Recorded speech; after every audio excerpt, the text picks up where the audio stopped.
हाय बच्चों, मैं आज आप सभी को पंचतंत्र की एक और कहानी सुनाऊंगी। और आज की कहानी का नाम है वृक्ष देवता। एक गांव में दो दोस्त राजू और रमन रहते थे। राजू बहुत ही ईमानदार, मेहनती और अच्छे स्वभाव का व्यक्ति था। और इसके विपरीत रमन बहुत ही दुष्ट, क्रूर और धोखेबाज था।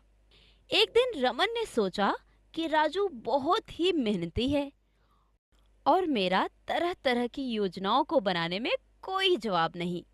अगर हम दोनों के गुण मिल जाएं, तो हम दोनों मिलकर कमाल कर देंगे। मैं उसे अपने साथ शहर ले जाऊंगा ताकि हम दोनों मिलकर खूब सारा धन कमा सकें और बाद में मैं अपनी चालाकी से उसका भी धन हड़प लूंगा।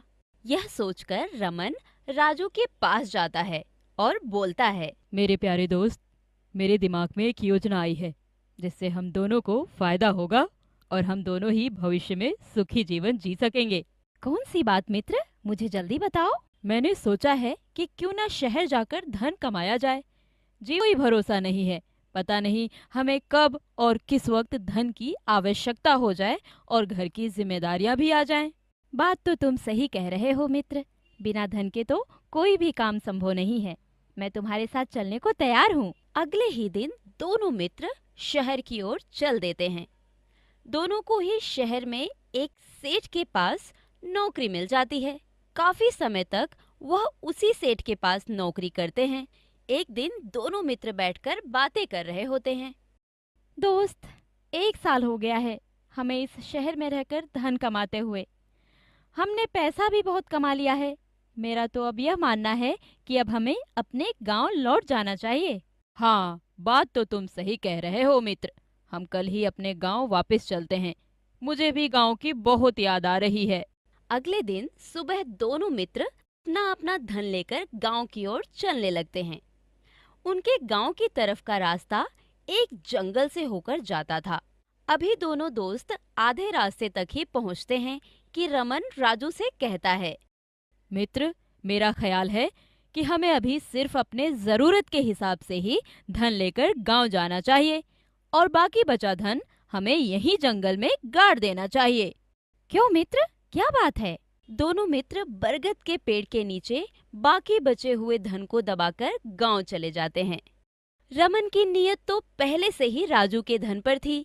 रमन उसी रात को जंगल में वापस आता है और अपना और राजू का धन निकालकर घर ले जाता है। कुछ दिनों के बाद रमन राजू के पास जाता है और बोलता है, राजू, मेरे मित्र, जरा तुम मेरे साथ जंगल चलो। मुझे थोड़े से धन की आवश्यकता है। क्या बात है मित्र, तुम्हें इतनी जल्दी धन की आवश्यकता क्यों पड़ गई? बस कोई जरूरी काम आ पड़ा है, तुम बस मेरे साथ चलो। ठीक है, चलो।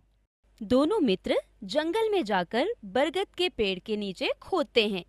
पर जैसे ही रमन गड्ढा खोदता है, वहां पर कुछ भी नहीं होता। रमन आश्चर्य से उछल पड़ता है और चिल्लाता है, अरे, हमारा धन कहाँ चला गया? किसी ने पहले ही खोदकर हमारा धन निकाल लिया। राजू, तुम ही चोर हो। तुमने ही मेरी सारी मेहनत की कमाई हड़प ली है। इस जगह के बारे में सिर्फ तुम्हें ही पता था। ये तुम क्या बोल रहे हो मित्र? मैंने पैसे नहीं लिए हैं, मेरा विश्वास करो। झूठ क्यों बोल रहे हो? तुमने ही सारा धन निकाला है। मुझे मेरे पैसे वापस करो, नहीं तो मैं इस मामले को पंचायत तक लेकर जाऊंगा। राजू ने अपने आप को सही साबित करने की बहुत कोशिश की, पर रमन अपनी बात पर अड़ा रहा और इस मामले को गांव की पंचायत तक लेकर चला गया। गांव की पंचायत का दृश्य। मुखिया जी, राजू ने मेरे पैसे चुराए हैं और अब यह मुकर रहा है। अब आप ही न्याय करें। नहीं नहीं मुखिया जी, मेरा विश्वास करें, मैं बेकसूर हूँ। मैंने कोई चोरी नहीं की है। तुम दोनों की बातें सुनकर तो इस मामले का फैसला करना थोड़ा मुश्किल लग रहा है, क्योंकि तुम दोनों के पास ही अपनी बातें सही साबित करने का ना कोई गवाह है और ना कोई प्रमाण। नहीं नहीं मुखिया जी, मेरे पास राजू की चोरी का गवाह भी है। मैं यूं ही नहीं चिल्ला रहा हूँ। पंचायत के सभी लोग हैरानी से एक दूसरे की तरफ देखने लगते हैं। ऐसा कौन सा गवाह है तुम्हारे पास? मुखिया जी, जिस बरगद के पेड़ के नीचे हम दोनों ने धन दबाया था, उस बरगद के पेड़ में सदियों से वृक्ष देवता रहते हैं। उन्होंने जरूर इसको चोरी करते हुए देखा होगा। मेरा पूरा विश्वास है उन पर।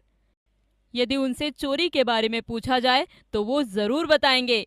रमन की बात सुनकर मुखिया समझ जाते हैं कि यह कोई न कोई रमन की चाल है। वह सारे गांव के लोगों को लेकर उस जगह जाते हैं जहां पर रमन और राजू ने धन को गाड़ा था। वहां पर पहुंचकर मुखिया उस वृक्ष देवता से बोलते हैं।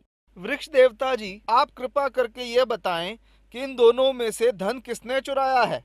अब सारा फैसला आपके ही हाथ में है। मुखिया के यह बोलते ही तुरंत ही पेड़ से आवाज आती है। यह सारी करतूत राजू की है, उसने ही धन चुराया है। पेड़ से आवाज सुनकर सभी गांव वाले हैरान हो जाते हैं। वह सब हैरानी से एक दूसरे की तरफ देखने लगते हैं। तभी मुखिया राजू को कुछ सूखी लकड़ियां इकट्ठी करने के लिए बोलता है और लकड़ियों को पेड़ के चारों तरफ इकट्ठा करने के लिए कहता है और फिर राजू को बोलता है। राजू, तुम अब ऐसा करो कि इन लकड़ियों में आग लगा दो। यह सब नजारा रमन खड़े खड़े देख रहा था। जैसे ही आग जलने लगती है, गांव के सभी लोग देखते हैं कि एक बूढ़ा सा आदमी खांसता हुआ पेड़ के खोखल से बाहर निकलकर भाग रहा है।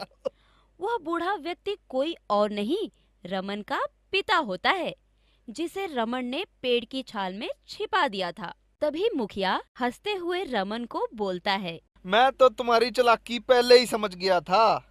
मैंने ये सब नाटक इसलिए किया ताकि गांव वालों को तुम्हारी असलियत पता चल सके। रमन शर्मिंदा हो जाता है। मुझे माफ कर दो, मैं लालच में आ गया था। मेरी राजू के धन पर खराब नीयत थी। मैंने उस पर गलत और झूठा इल्जाम लगाया। मुझे माफ कर दो।